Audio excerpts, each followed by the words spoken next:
Hello friends, இன்றைக்கி நம்ம சேனலில் நண்டு குருமா எப்படி செய்யலாம் பார்க்கலாம் வாங்க. அதுக்காக நான் இன்றைக்கி 2 கிலோ அளவுக்கு நண்டு எடுத்து வச்சுருக்கேன். நண்டு நல்லா வாஷ் பண்ணி எடுத்திருக்கேன். வெங்காயம், தக்காளி, கருவேப்பிலை, பச்சை மிளகாய் 3 எடுத்திருக்கேன். இப்போ தேங்காய் பத்தை எடுத்து வச்சுருக்கேன். தேங்காய் பத்தை கூட 1 ஸ்பூன் அளவுக்கு, அதாவது 1 ஸ்பூன்னா சின்ன ஸ்பூன் அளவுக்கு தான் ஆட் பண்ணியிருக்கேன். மிளகு ஆட் பண்ணியிருக்கேன். இதை கிரைண்ட் பண்ணி எடுத்துக்கலாம். இப்போ நான் ஒரு பேனில் எண்ணெய் ஆட் பண்ணிக்கிறேன். 2 கிலோ செய்கிறதுனால அதுக்கான பாத்திரம் கம்ஃபர்டபுளாக இல்லாததுனால நான் ஒரு பிரியாணி பாத்திரத்தை தான் செய்ய போகிறேன். அதுக்காக நான் எண்ணெய் ஆட் பண்ணிவிட்டேன். எண்ணெய் காஞ்சதும் கடுகு, சோம்பு ஆட் பண்ணிக்கலாம். பட்டை, ஒரு லவங்கம் ஆட் பண்ணியிருக்கேன். இப்போ நம்ம வெங்காயம் ஆட் பண்ணிக்கலாம். வெங்காயம் இந்த மாதிரி குட்டி குட்டியாக கட் பண்ணி எடுத்துக்கோங்க. இந்த மாதிரி வெங்காயம் ஓரளவுக்கு நல்லா வதங்கி வரணும். இந்த அளவுக்கு வெங்காயம் எல்லாம் வதங்கி வந்ததுக்கப்புறமா நம்ம இஞ்சி பூண்டு விழுது 2 ஸ்பூன் அளவுக்கு ஆட் பண்ண போகிறோம். 2 டேபிள் ஸ்பூன் அதாவது 1 கிலோ அளவுக்கு 1 டேபிள் ஸ்பூன் கரெக்டாக இருக்கும். நான் 2 கிலோ செய்கிறதுனால 2 டேபிள் ஸ்பூன் அளவுக்கு ஆட் பண்ணிக்கிறேன். இப்போ இதை நல்லா மிக்ஸ் பண்ணி விட்டுக்கலாம். இதை நல்லா மிக்ஸ் பண்ணி இஞ்சி பூண்டு வாசனை எல்லாம் போகிற அளவுக்கு மிக்ஸ் பண்ணி எடுத்துக்கலாம்.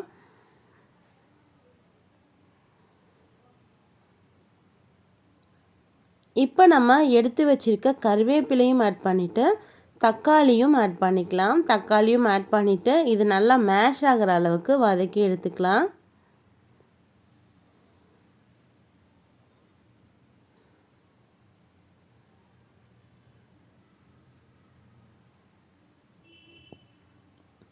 இப்போ கொஞ்சமாக உப்பு ஆட் பண்ணியிருக்கேன். எதுக்காகனா தக்காளி நல்லா மேஷ் ஆகிறதுக்காக உப்பு ஆட் பண்ணிக்கிறேன். அதுக்கப்புறமா நண்டெல்லாம் போடும்போது நம்ம பார்த்து உப்பு ஆட் பண்ணிக்கலாம்.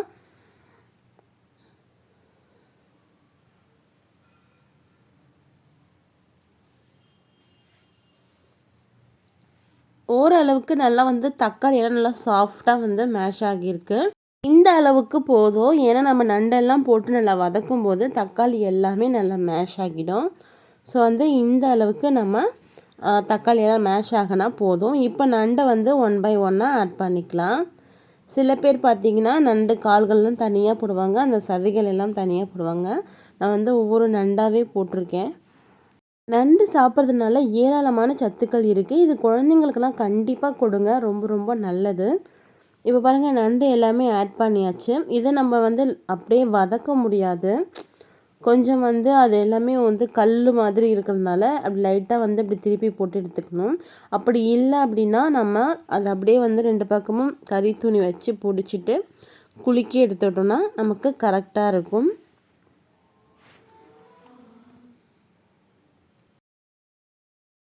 மாதிரி துணியை 2 பக்கமாக பிடிச்சிட்டு நம்ம என்ன பண்ண போகிறோம்னா இந்த மாதிரி அப்படியே குலுக்கி விட்டுடலாம்.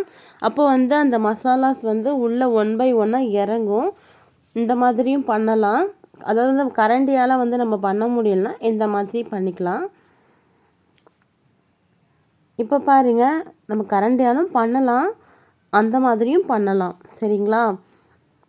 இப்போ இதை நல்லா வதக்கிக்கலாம். இதுலேயே தக்காளி எல்லாமே நல்லா மேஷ் ஆகிடும். ஏன்னா இதை நம்ம கொஞ்ச நேரம் அந்த நண்டில் இருக்க தண்ணி எல்லாமே இறங்கணும் இல்லையா? அதுக்காக நல்லா கொஞ்ச நேரம் அப்படியே ஃப்ரை பண்ணிப்போம். அந்த தண்ணி சுண்டுனதுக்கப்புறமா தான் நம்ம எல்லாமே போடுவோம். இப்போ கொஞ்ச நேரம் மூடி வச்சிடலாம். மூடி வச்சுட்டு ஓப்பன் பண்ணி பார்க்கலாம்.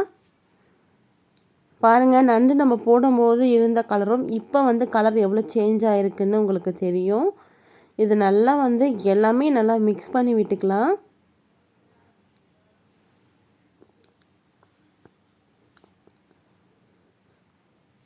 ஃபஸ்ட்டு போடும்போது கொஞ்சம் பிளாக் கலராக இருந்துச்சு. இப்போ பாருங்கள் எப்படி கலராக வந்திருக்குன்ட்டு.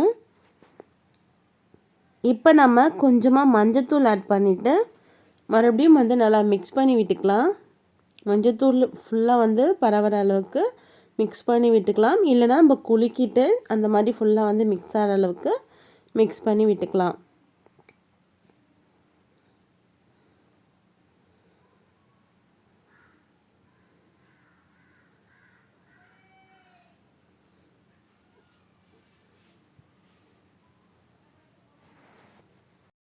எல்லாமே ஈவனாக அந்த மஞ்சத்தூள் எல்லாமே படுற அளவுக்கு நான் நல்லா மிக்ஸ் பண்ணி விட்டாச்சு.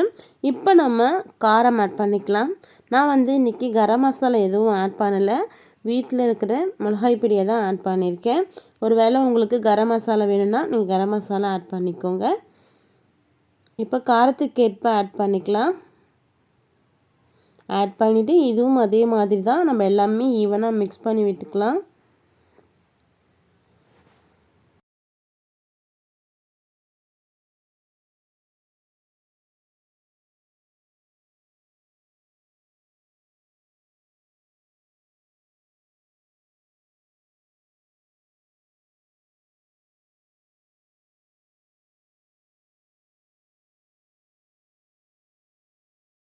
இப்போ நல்லா மிக்ஸ் பண்ணதுக்கப்புறமா தேவையான அளவுக்கு தண்ணி ஆட் பண்ணிக்கலாம். இது நல்லா வேகிற அளவுக்கு தண்ணி ஆட் பண்ணிக்கலாம். நான் ரெண்டு கப் அளவுக்கு தண்ணி ஆட் பண்ணியிருக்கேன். இப்போ நல்லா ஒரு வாட்டி மிக்ஸ் பண்ணி விட்டுட்டு நம்ம மூடி வச்சிடலாம். உப்பு தேவையான அளவு போட்டுக்கோங்க. ஏற்கனவே நம்ம தக்காளியில் போட்டிருக்கோம். இப்போ நண்டு போட்டிருக்கோம் இல்லையா, அதுக்கு தேவையான அளவுக்கு உப்பையும் ஆட் பண்ணிக்கோங்க.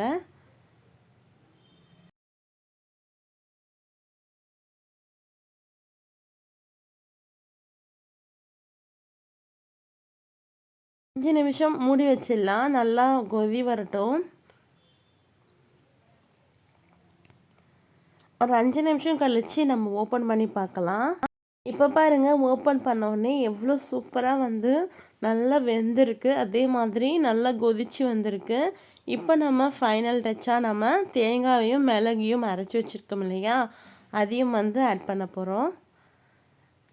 இது இன்னும் சுண்டணும், நல்லா சுண்டணும். அதாவது வந்து நல்லா சுண்டி நல்லா ஒரு கிரேவியாட்டம் வரணும். அப்போ தான் வந்து குழம்பு வந்து ரொம்ப டேஸ்ட்டாக இருக்கும். தண்ணியாக இருக்கிறத விட நல்லா கிரேவியாட்டம் வந்து கொதிக்க வச்சுருங்க. இப்போ பாருங்கள், தேங்காய் விழுதையும் அதாவது மிளகு தேங்காயும் அரைச்சிருக்கோம் இல்லையா, அதையும் ஆட் பண்ணியாச்சு. அவ்வளோதான். இப்போ அந்த தண்ணியும் கரைச்சிட்டு ஆட் பண்ணியாச்சு. அந்த ஜாரில் இருக்கிற அந்த தேங்காய் விழுது தண்ணியும் ஆட் பண்ணியாச்சு. இப்போ இதை நல்லா மிக்ஸ் பண்ணி விட்டுட்டோம்னா நம்ம பாருங்கள் குருமா ஸ்டைல் வந்துடுச்சு. இதை வந்து நல்லா கொதிக்க விடுங்க. நல்லா திக்காகிற அளவுக்கு கொதிக்க விடுங்க. மூடி வச்சிடலாம். இது நல்லா கிரேவியாக திக்காகிற அளவுக்கு கொதிக்க வச்சிங்கன்னா அந்த நண்டுலேயும் அந்த மசாலாஸ் எல்லாமே இறங்கி ரொம்ப டேஸ்ட்டாக இருக்கும். பாருங்கள் எவ்வளோ சூப்பராக கொதி வந்திருக்குன்ட்டு. எண்ணெய் எல்லாமே நல்லா பிரிஞ்சு வந்திருக்கு. இன்னும் கொஞ்சம் நேரம் வந்து அப்படியே ஓப்பன்லேயே வச்சு கொதிக்க வச்சிடலாம். ஏன்னா இன்னும் கொஞ்சம் நல்லா சுண்டுனா நல்லாயிருக்கும். ஃபைனலாக நம்ம கொத்தமல்லி தலையை தூவி எடுத்துக்கலாம். நல்லா கொதி வந்துட்டே இருக்குது. இப்போ நம்ம ஸ்டவ் ஆஃப் பண்ணிடலாம். இந்த வீடியோ உங்களுக்கு பிடிச்சிருந்தா மறக்காமல் லைக் பண்ணுங்கள், ஷேர் பண்ணுங்கள், கமெண்ட் பண்ணுங்கள். மறக்காமல் கண்ணன் சமையல் சேனலை சப்ஸ்கிரைப் பண்ணுங்கள். நோயின்றி வாழ்வோம், நலமாக வாழ்வோம். மீண்டும் சந்திப்போம். தேங்க்யூ ஃபார் வாட்சிங்.